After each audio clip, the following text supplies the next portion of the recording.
Bonjour, aujourd'hui on va travailler Manon Lescaut de l'abbé Prévost. Donc si c'est l'œuvre que ton prof t'a demandé de lire dans le chapitre sur le roman, pas de panique, je suis là pour t'aider à préparer l'oral, première partie d'oral, deuxième partie d'oral, on va tout faire ensemble. Attention, c'est parti. Alors, pour préparer la première partie de l'oral, tu le sais, il faut travailler des textes. Les textes, ils vont être proposés par ton prof, mais il y a quand même des textes plus connus que d'autres. Là, j'en ai choisi deux. Le premier extrait, c'est celui de la rencontre entre le personnage principal, le chevalier des Grieux, et Manon Lescaut, qui donne son titre à l'ouvrage. Alors, voilà la manière dont je vais t'aider. Je vais te laisser lire ce texte et essayer de le comprendre déjà, et être capable de le résumer avec tes mots en quelques phrases. Et ensuite, on va débriefer ensemble pour que tu vois si tu as bien compris le passage et je vais te donner des éléments d'analyse. Donc d'abord, lecture, c'est à toi. Alors maintenant que tu as pu lire le texte et en prendre connaissance, on va regarder ensemble de quoi ça traite exactement. C'est un texte du XVIIIe siècle, donc il est un petit peu ancien, peut-être qu'il y a du vocabulaire qui t'a embêté, mais néanmoins normalement il est à peu près efficace, à peu près direct. Alors c'est ce qu'on appelle une scène de première vue, donc ça c'est le premier terme technique que je t'apprends. En fait une scène de première vue c'est une scène de première rencontre, la première fois que des personnages se voient, alors pas n'importe quel personnage, hein, des personnages qui vont tomber amoureux. Ça c'est un grand classique dans la littérature. Et donc cette scène de première vue ici, ce qu'on va comprendre très vite, et ce que j'espère tu as pu comprendre aussi, c'est qu'il s'agit d'un coup de foudre. Un coup de foudre, c'est-à-dire que le personnage principal, des Grieux, va voir Manon et il tombe amoureux d'elle tout de suite. Autre élément que j'espère tu as compris, sinon on va débriefer, c'est fatal, c'est-à-dire que c'est un coup de foudre mais qui annonce des difficultés à venir. Ça va pas être une histoire d'amour facile et heureuse, au contraire, ça va mener le personnage principal à sa perte. Et donc Manon Lescaut est vue comme une femme fatale, comme une femme qui amène un destin malheureux, tragique. Alors maintenant, si on regarde le texte de près, comment est-ce qu'on va pouvoir le commenter, ce qu'on dit en français, le paraphraser, c'est-à-dire le résumer avec nos mots à nous. Dans un premier moment, là, dans cette première phrase, ce que nous dit l'auteur, c'est que la jeune fille, Manon, est une fille qui, a priori, pourrait être complètement ignorée par le personnage principal. Pourquoi ? Parce qu'il n'a jamais pensé, alors c'est peut-être un bout de phrase qui t'a posé problème, à la différence des sexes. On dit qu'est-ce que ça veut dire ? Il doit bien se rendre compte que c'est un garçon et qu'elle c'est un fille. Une fille, il n'est pas dans une optique binaire non binaire, hein, c'est pas du tout ça. C'est juste qu'il ne s'est jamais projeté dans une histoire amoureuse. Donc c'est la rencontre avec Manon qui lui fait prendre conscience que ça peut l'intéresser en fait d'avoir une relation amoureuse avec cette jeune femme et avec une femme en général. Et avant, il n'a jamais regardé une fille avec un peu d'attention. Donc en fait, si jamais tu n'as pas compris là, normalement tu comprends là, hein, ce que veut dire ce passage-là. Et donc, ce qu'il va montrer dans cette première phrase, c'est que vraiment, il était complètement éloigné de ses préoccupations et que l'extérieur, son entourage, avait remarqué ça, avait remarqué qu'il était sage et retenu. Il faut se rappeler, si jamais tu ne le sais pas, je te l'apprends, que ce personnage est destiné à être un chevalier de l'ordre de Malte. Donc c'est un ordre à la fois militaire et religieux. On est plutôt dans des valeurs, en effet, de retenue, c'est-à-dire on ne cède pas à ses désirs, on se maîtrise, et pas du tout dans le plaisir, pas du tout dans la débauche ou même simplement dans le confort en fait. Hein. Et en plus, c'est un ordre plutôt sage, plutôt modéré, mesuré. Ce qui ne va pas du tout avec l'idée de relations amoureuses, avec la première fille qui croise comme ça dans une rue. Et alors, ça c'est le point de départ. Or, ce qui se passe, et la coup de foudre fatale, c'est qu'il est enflammé. Tout d'un coup, donc là c'est accentué, hein, ce qu'on appelle un complément circonstanciel de manière par cette notion-là d'immédiateté, de soudaineté, jusqu'au transport. Voilà, on peut limite parler d'hyperbole parce que le transport, c'est être transporté, c'est être ravi, on utilise le terme ravi à l'époque, en extase, c'est-à-dire sortir de soi en fait, être complètement dans un état second. Et c'est là que vraiment on a l'indication du coup de foudre.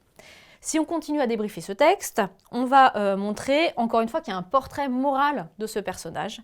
Il a un défaut, donc j'avais le défaut, d'être excessivement timide et facile à déconcerter. Donc je pense que tu peux facilement te projeter, que tu sois une fille ou un garçon, hein, mais loin d'être arrêté par cette faiblesse, il se sent attiré par cette jeune fille.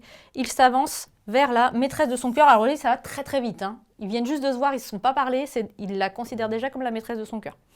Et donc, c'est comme un aimant, en fait. Il est obligé de s'approcher d'elle, alors même qu'il est timide, d'habitude, il n'ose pas. Et ce qui va se passer, c'est qu'elle lui répond très vite, puisque elle est moins âgée que lui, alors il n'a que 17 ans, hein, mais elle reçoit mes politesses sans paraître embarrassée, c'est les tournures de phrases de l'époque, hein, qui veut dire qu'il l'aborde, il lui dit sans doute bonjour, je ne sais pas on n'a pas son dialogue, hein, on ne sait pas exactement ce qu'il lui dit, mais en fait elle ne fuit pas. Elle est contente, elle sourit quand il approche. On va comprendre après pourquoi. Hein. Mais pour l'instant, on a juste l'impression que c'est un beau coup de foudre, qu'ils sont du coup prédestinés et que ça va bien se passer. Donc, coup de foudre fatal. Pourquoi? Parce que tout ça est un peu trop beau pour être vrai. On se dit, c'est de la littérature, pourquoi pas? Sauf qu'en fait, non. Et ça, je vous montre dans le deuxième texte. Donc le deuxième texte, en fait, on a fait, je vous spoil un petit peu, je te spoil un petit peu, parce que c'est la fin, en fait. Hein, c'est le dénouement, ce qu'on appelle l'explicit dans un roman. La fin du roman, c'est un explicit. Et c'est un explicit qui est pathétique. Pathétique, ça vient de pathos, c'est la souffrance. Donc on va ressentir beaucoup d'émotions négatives, de tristesse, de peine pour les personnages. Et donc cet explicit, bon, là j'ai pris un extrait un petit peu long, mais il raconte quoi? Ça je vous l'ai mis aussi, et je te l'ai mis aussi à la fin, une agonie. Une agonie, c'est-à-dire, bon, il y a quelqu'un qui va mourir, hein, concrètement, sensible, c'est-à-dire avec beaucoup d'émotions, beaucoup d'expressions, de sentiments. Là encore, comme tout à l'heure, je te laisse quelques instants pour lire ce texte, essayer de le comprendre, et on débriefe juste après.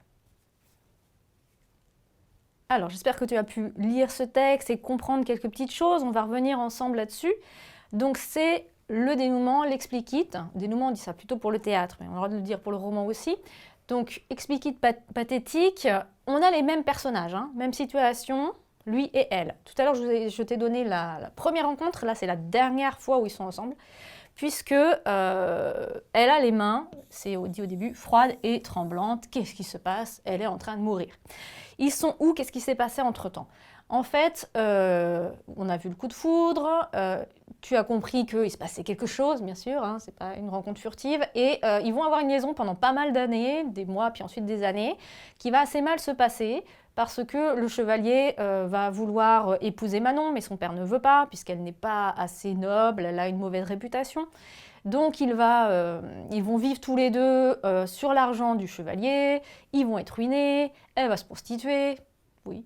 Et donc ça va pas très très bien se passer, elle va finir par être arrêtée et à l'époque on envoie les prostituées au bagne aux États-Unis en fait, hein, fin 18e.